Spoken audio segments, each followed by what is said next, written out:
Welcome to Kimmy's Roses and welcome to Julia's Rose. Look at this beauty with her frilly petals, and she always opens her petals like wide, so the stamen in the middle, she just reveals it. She's an absolute beauty. She's this unusual dusty pink colour.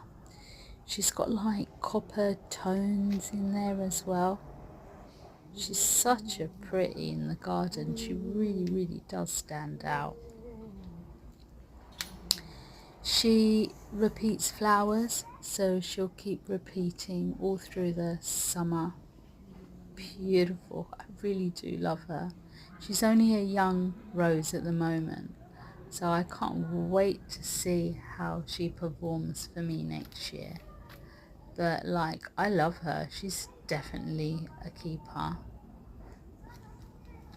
She's also got a special feature where she attracts the pollinators.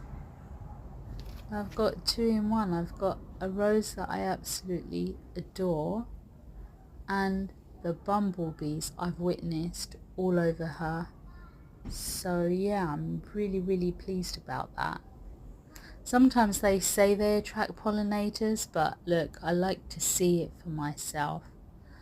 So please like, please subscribe. I've got some more beauties to show you.